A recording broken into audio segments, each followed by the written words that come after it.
eres mi fuerza, mi poder, y mi tesoro quieres ser, eres todo para mí. Muy buenos días. Que la gracia, la paz y el amor de nuestro Dios esté con cada uno de ustedes. Qué alegría, qué gozo es poder estar un primer día de la semana más reunidos, congregados en su nombre para alabar y glorificar al Rey de Reyes y Señor de Señores. Estamos muy felices también por la presencia, como dijo mi hermano Masaru, de nuestras hermanitas. Es de gran gozo poder verlas, mi hermanita Esther, mi hermanita Emita.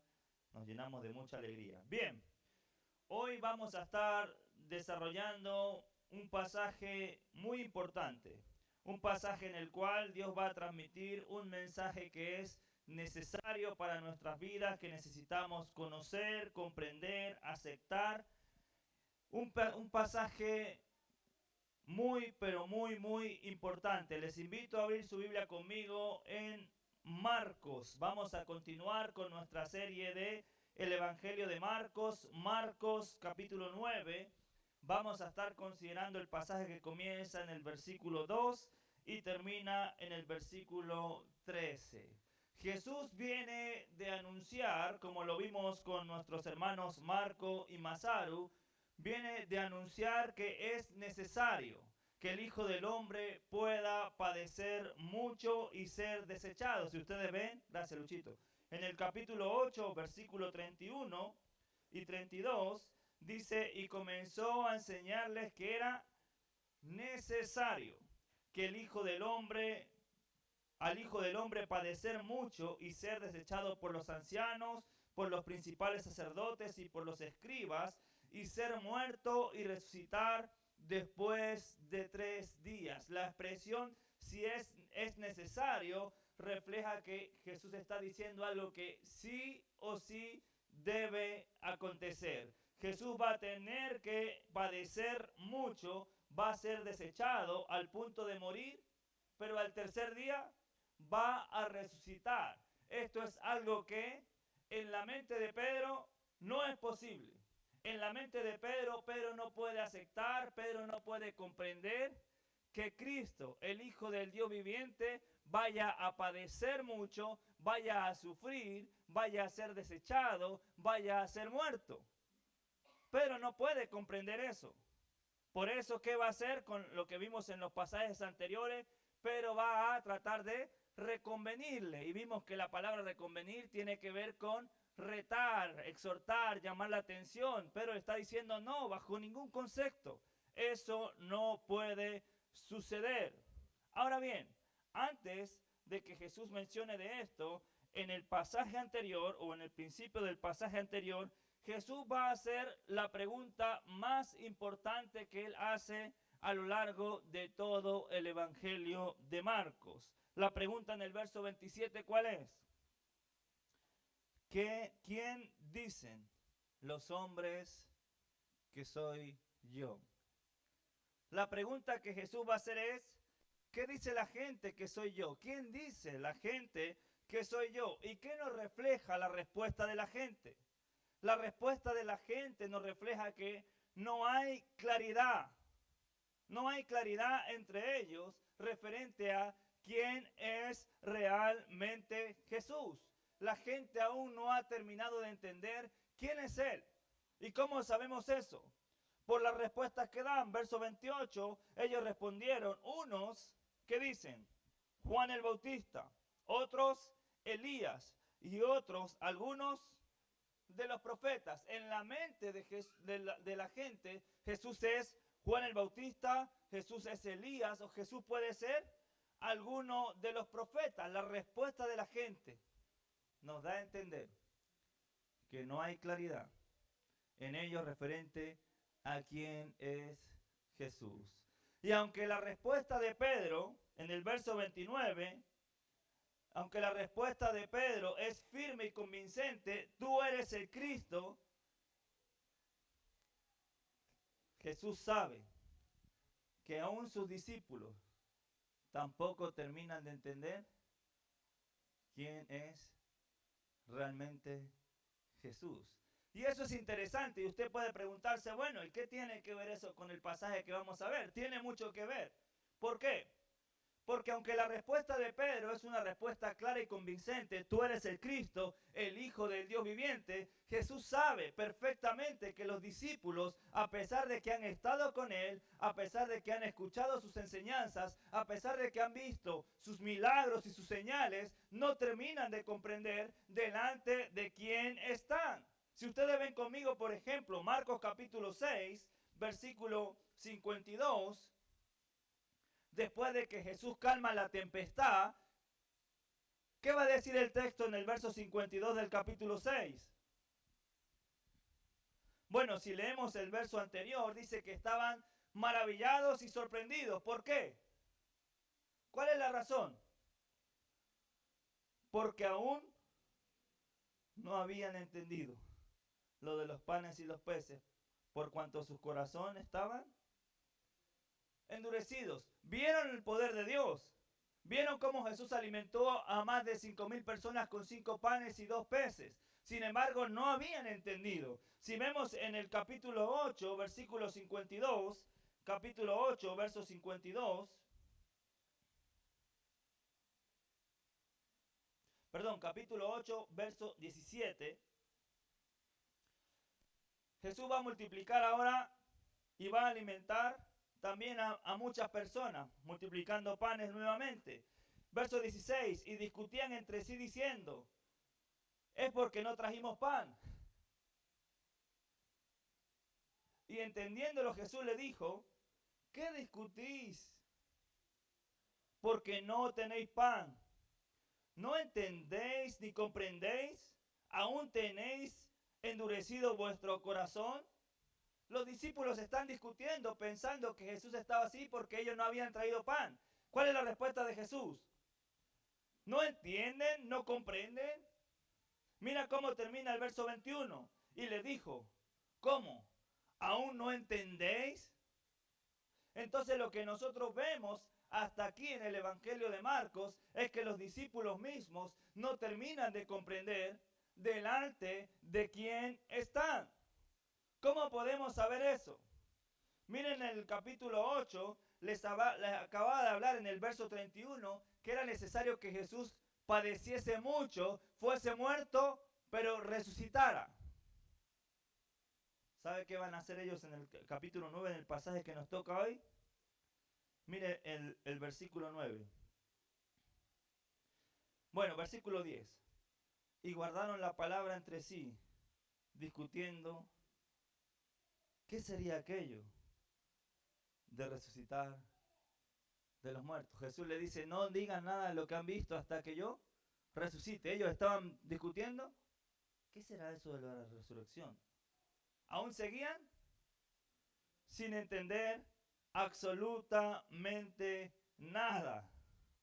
Jesús sabe perfectamente que los discípulos aún no ven con claridad, al igual que el ciego de Betsaida, que en un principio, ¿cómo veía? Borrosamente veía a las personas como árboles.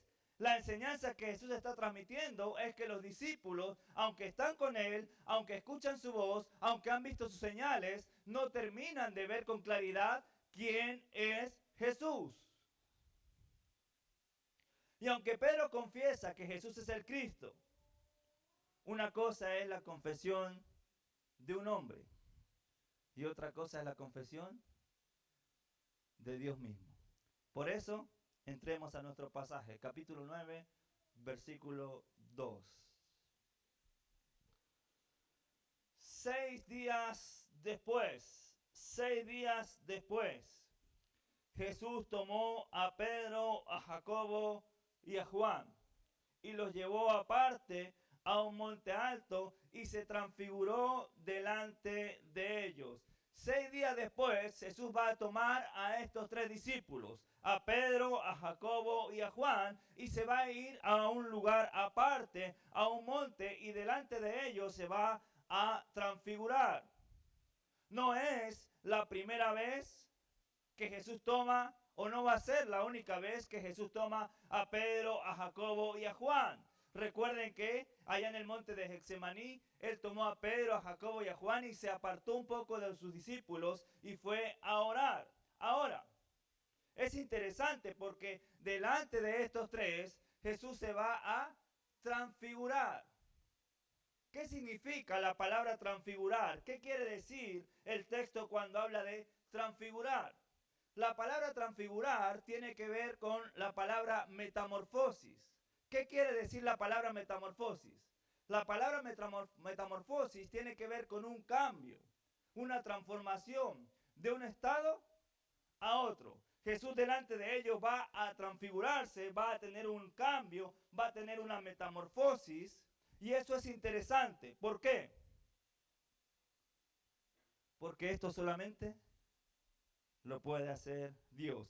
¿Qué cambio tuvo? Si ustedes ven conmigo, miren el verso 3. Termina el verso 2 diciendo que se transfiguró delante de ellos y sus vestidos se volvieron, ¿cómo? Resplandecientes, muy blancos como la nieve, tanto que ningún lavador en la tierra los puede hacer tan blancos. Jesús se va a transfigurar, sus vestidos se volvieron resplandecientes, blancos como la nieve. Nadie en esta tierra puede blanquearlos tanto, ni siquiera nuestra hermanita Lorena, que pasa todo el día y todos los días lavando a todo ritmo. No hay forma de que nadie pueda blanquear de la manera que lo hizo. Se transfiguró. De hecho, Mateo añade que su rostro resplandecía como el sol. Así se encontraba Jesús. Y aunque esto es interesante, aunque esto es importante, la transfiguración, aunque es importante, pues nadie puede hacerlo sino solo Dios, déjenme decirle, hermanitos lindos, que este no es el centro del pasaje. Cuando nosotros vemos este pasaje, nos concentramos mucho en la transfiguración. Llama la atención. ¿Qué fue lo que pasó? ¿Cómo lo hizo? ¿Qué pasó con él?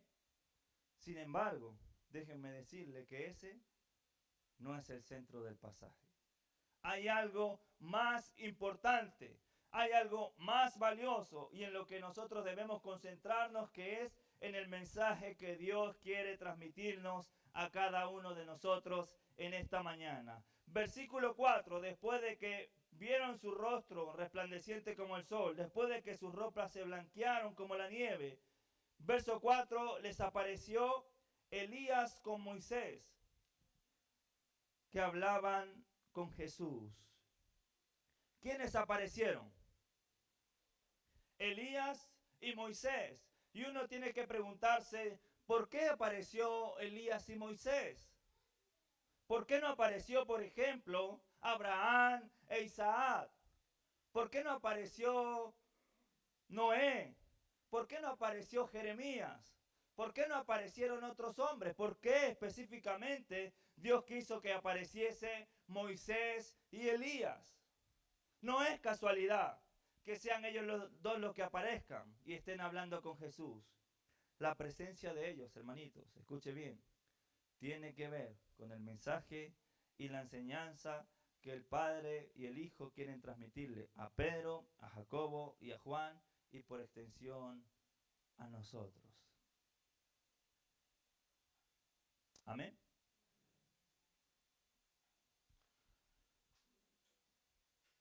Para la gente Jesús era Juan el Bautista, era Elías o era alguno de los profetas.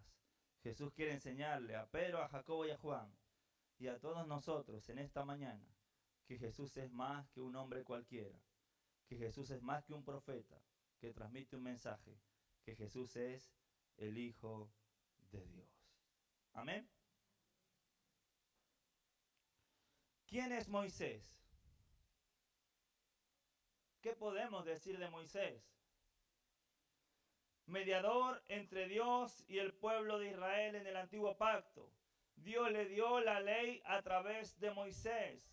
El antiguo pacto se conoce como la ley de Moisés.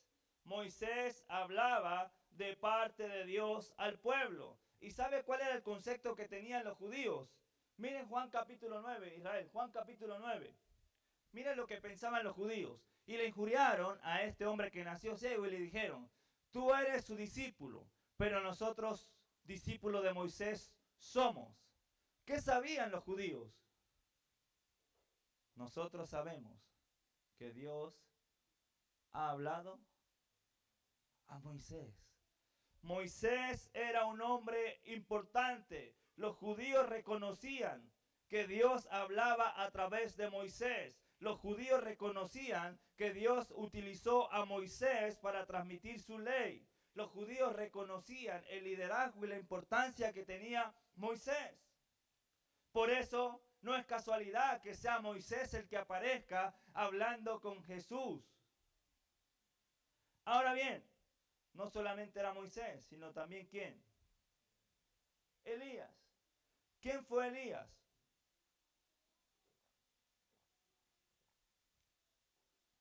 Uno de los principales y más importantes profetas. Tan importante y tan influyente que la gente decía que Jesús era Elías. No es casualidad que haya aparecido Elías. No conoció la muerte y después de muchos años se sigue hablando acerca de él.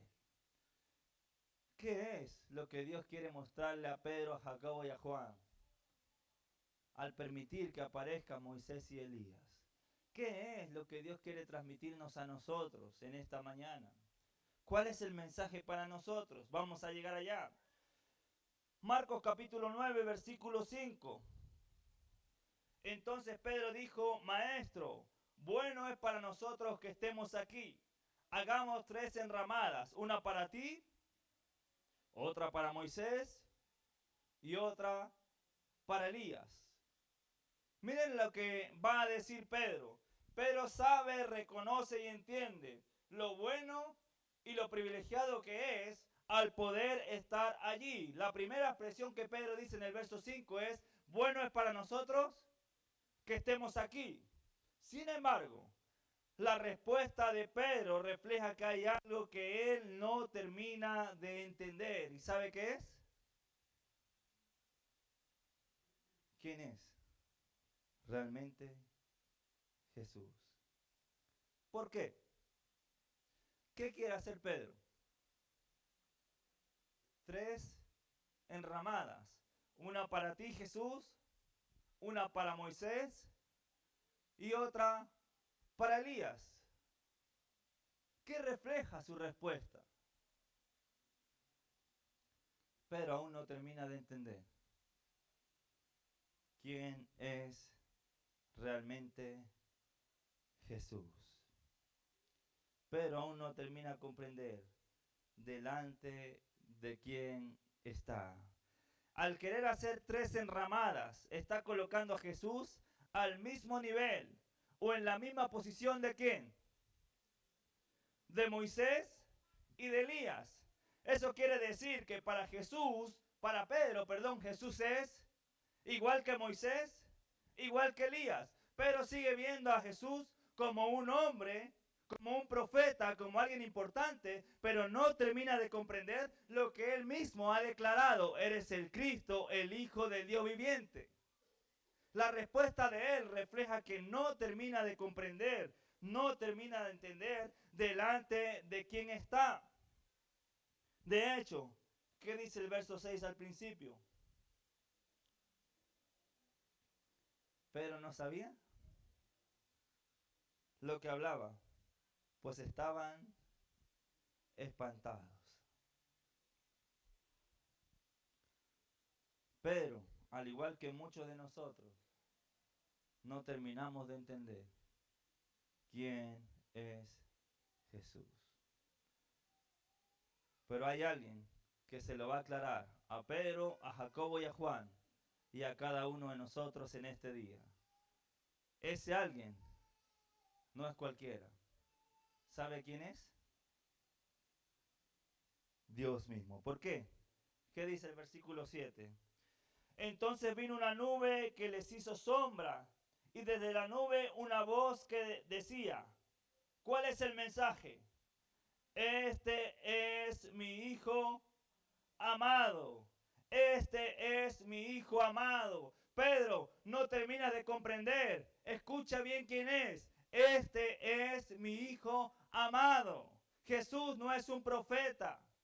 Jesús no es un hombre cualquiera. Jesús es mi Hijo amado. A Él oí. Jesús es más que un hombre cualquiera.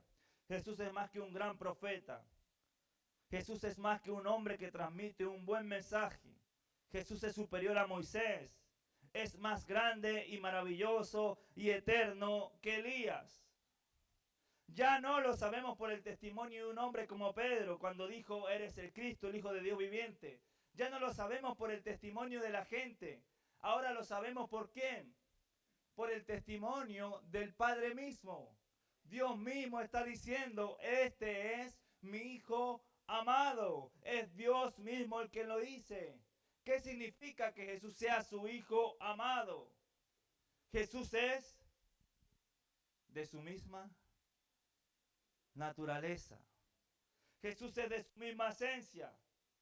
Según Colosenses capítulo 1, versículo 15, Él es la imagen del Dios invisible, el primogénito de toda creación.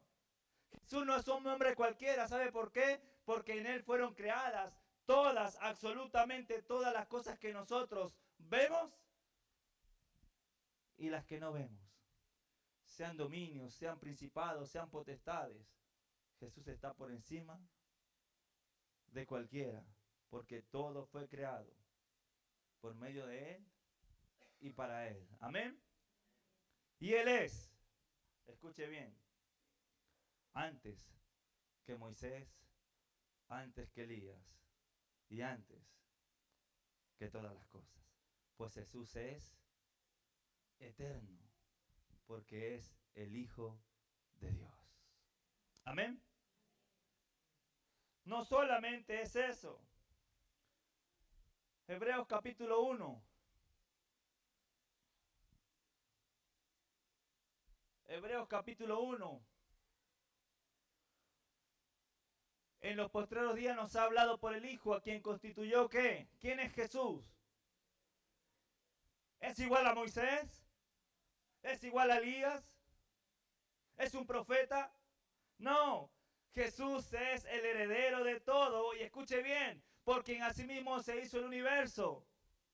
Él es el creador de lo que vemos. Él es el creador del universo, el cual siendo el resplandor de su gloria, Jesús es el reflejo, el resplandor de la gloria de Dios. Él es la imagen misma de su sustancia. Y escuche bien, Jesús es quien sustenta absolutamente todas las cosas. Amén. ¿Y con qué la sustenta? Con la palabra de su poder. ¿Quién es Jesús? ¿Cuál es el mensaje de este pasaje? ¿La transfiguración? No. El mensaje de este pasaje. Dios quiere que Pedro, Jacobo y Juan, y en esta mañana nosotros entendamos delante de quién estamos y a quién es el que realmente servimos. Amén. Mateo, en el pasaje paralelo, en el capítulo 17, añade algo interesante. Dios dice, este es mi Hijo amado, en quien tengo complacencia. A Él oí. ¿Sabe lo que significa el hecho de que Dios haya expresado en quien tengo complacencia? Jesús es en el que el Padre se complace, se goza, se deleita, se siente total y absolutamente agradado.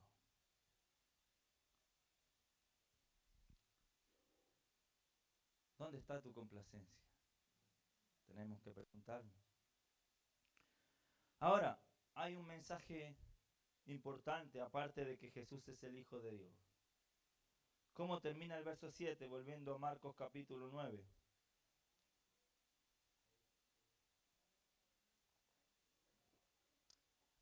A Él oí. A Él oí. Hermanitos lindos, si hay alguien a quien debemos oír, es a Jesús. Si hay alguien que necesitamos escuchar cada día de nuestras vidas, es a Jesús. La palabra de Jesús debe llenarnos por completo. La palabra de Jesús debe saciar nuestras vidas. La palabra de Jesús nos cambia, nos transforma, nos da vida, nos sana, nos salva. La palabra de Jesús nos anima. La palabra de Jesús nos exhorta. La palabra de Jesús nos consuela. Por eso necesitamos escucharlo cada día en nuestras vidas. A Él oír. ¿A quién vamos a oír? ¿Qué estamos escuchando? ¿Qué palabra estamos siguiendo? A Él oír. Dios dice en Hebreos capítulo 1, versículo 1, Dios, habiendo hablado muchas veces y de muchas maneras en otro tiempo a los padres por los profetas, en los postreros días nos ha hablado por el Hijo. Si hay alguien que debemos escuchar, si hay alguien que necesitamos oír con ansia, Víctor, es a Jesús y a su palabra. Si hay algo que debe desesperarnos cada día, es que necesitamos venir a los pies de Jesús a escucharle. Si hay algo que debe llenar nuestros corazones y nuestras vidas, es la palabra de Jesús. Si hay algo que puede fortalecernos en los momentos de tribulación, ese es Jesús y su palabra. A Él oír. Él transforma, Él sana, Él salva, Él libera, Él sacia, Él llena. Pablo dice en Colosenses que en Él encontramos todos los tesoros de la sabiduría y del conocimiento. ¿Quieres saber algo? ¿Quieres conocer algo? En Jesús lo tienes. En la palabra de Jesús lo vas a encontrar. Porque en Él están escondidos todos los tesoros de la sabiduría y del conocimiento, y en Él estamos completos. Amén. No necesitamos a nadie más en nuestras vidas, sino a Jesús. ¿Por qué digo esto? Miren el verso 8. Marcos capítulo 9, verso 8.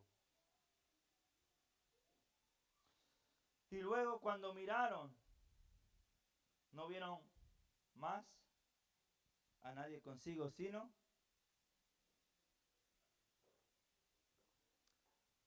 solo a Jesús.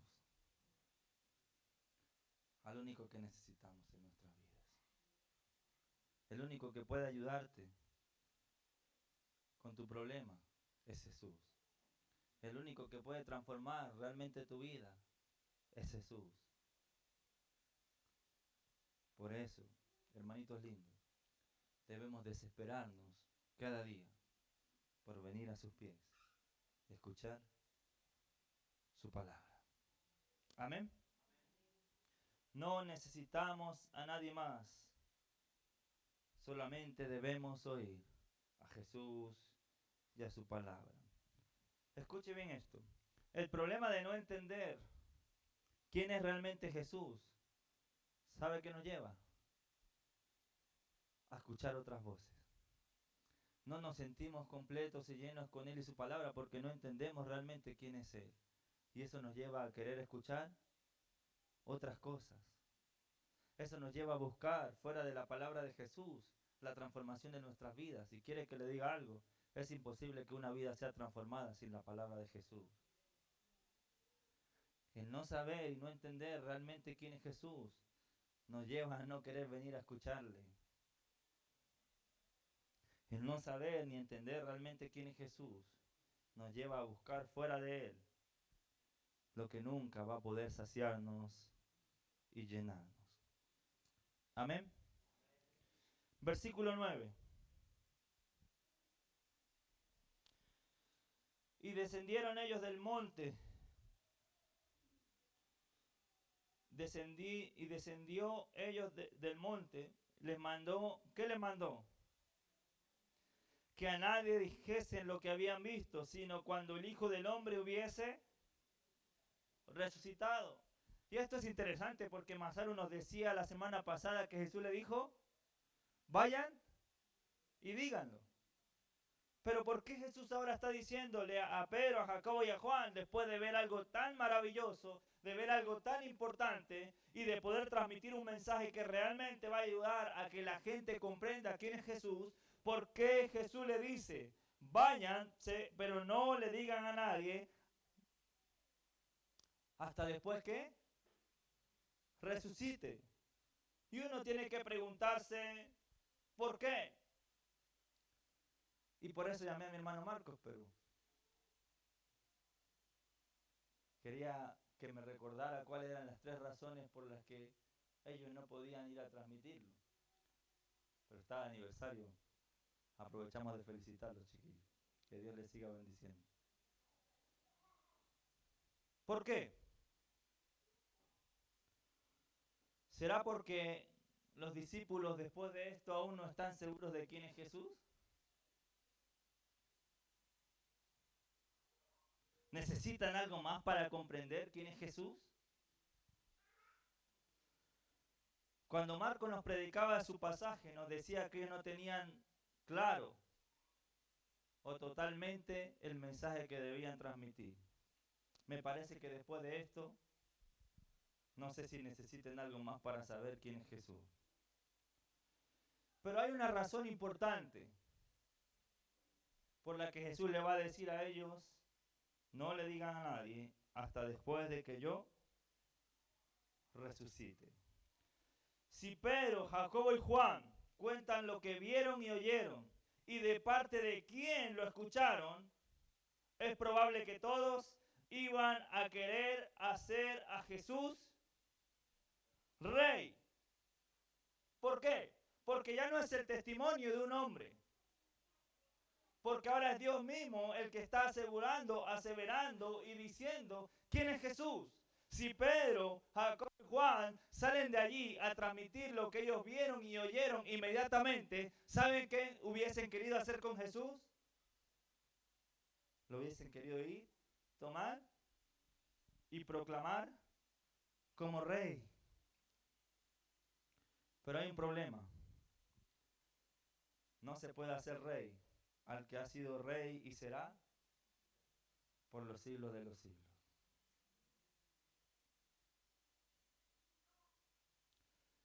Pero si eso llegase a suceder, iba a ser un obstáculo para el plan de Dios. ¿Por qué iba a ser un obstáculo para el plan de Dios? Mira lo que dice el pasaje ahí mismo, en el verso 12. Marcos 9:12. Respondió él, les dijo, Elías a la verdad vendrá primero y restaurará todas las cosas. Y como está escrito del Hijo del Hombre, que padezca mucho y sea tenido en nada. ¿Cómo termina el verso 13? Pero os digo que Elías ya vino y le hicieron todo lo que quisieron, como está escrito de él.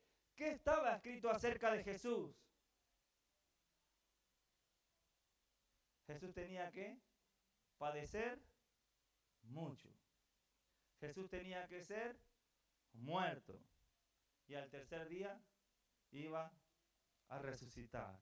Si Pedro, Jacobo y Juan salen de allí a proclamar lo que vieron y escucharon, probablemente lo hubiesen querido consagrar rey y hubiesen muchos de ellos querido evitar su sufrimiento, su muerte y por ende su resurrección. ¿Sí, cuál fue la reacción de Pedro cuando Jesús le dijo que iba a padecer?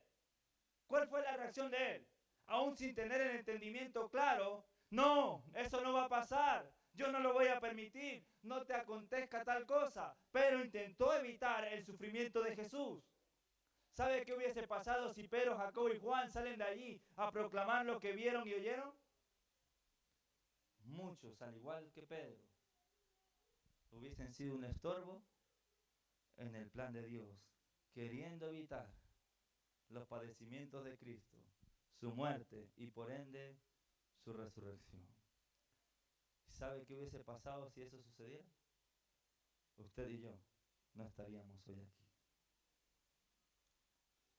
Entonces me parece que esa es la razón por la que Jesús les dice, no le digan a nadie hasta después que resucite. De hecho, ¿qué va a hablar Pedro en su segunda carta? Masaru, nosotros lo vimos y oímos la voz del cielo que decía, este es mi Hijo amado. ¿Qué va a hacer Pedro después de su resurrección? Va a decir lo que vio y lo que escuchó. Amén.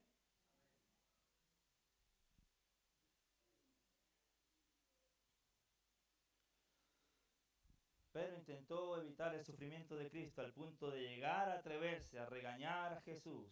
Imagínense lo que hubiesen hecho todos si Pedro, Jacobo y Juan expresan lo que oyeron y vieron. Ahora bien, si todo tiene que cumplirse como está escrito, le surge una inquietud a los discípulos.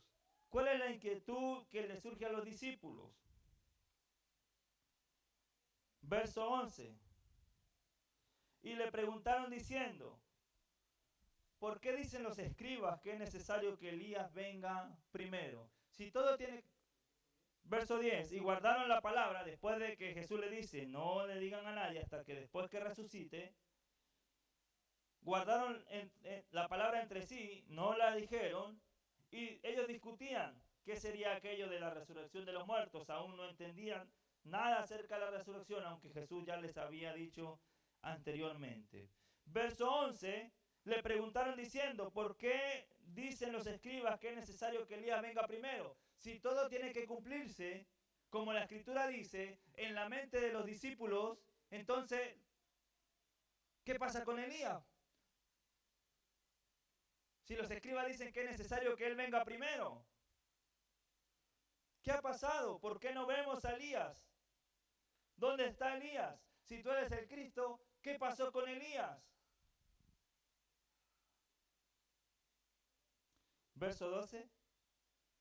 Él dijo, Elías a la verdad vendrá primero y restaurará todas las cosas.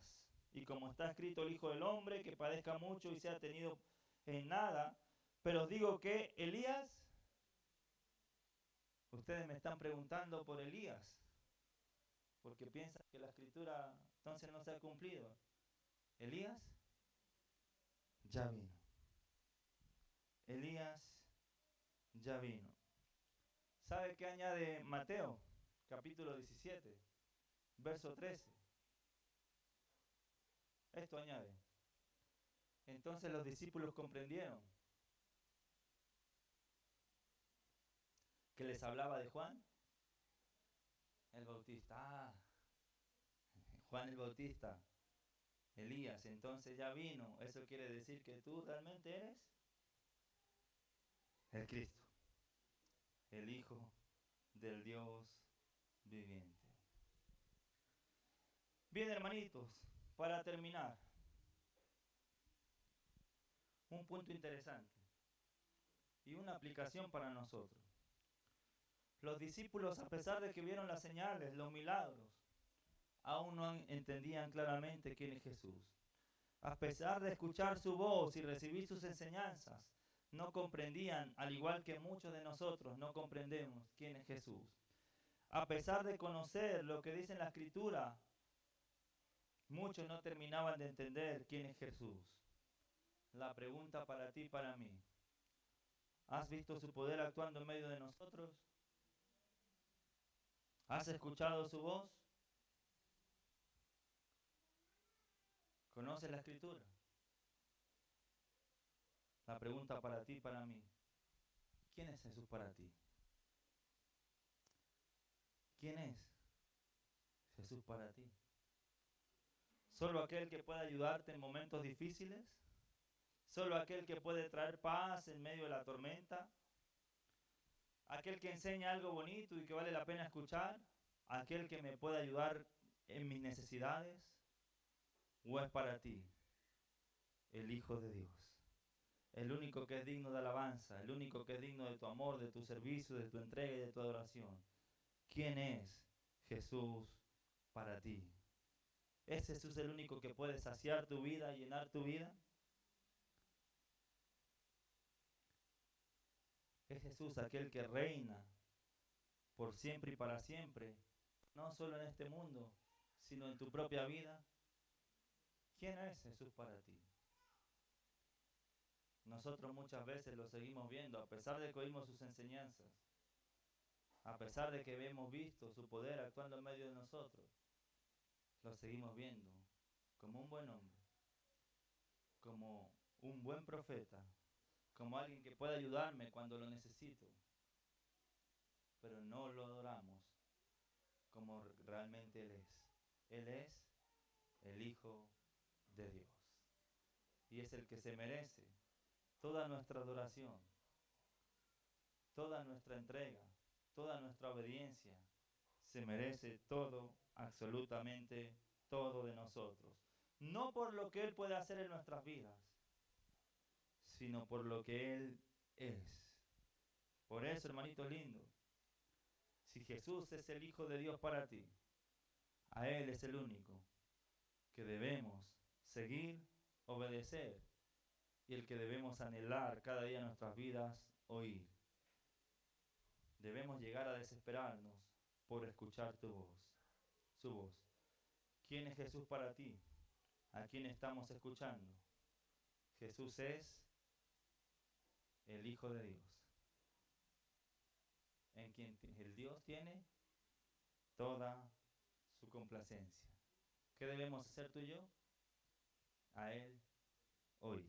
Que Dios le bendiga. Busca primero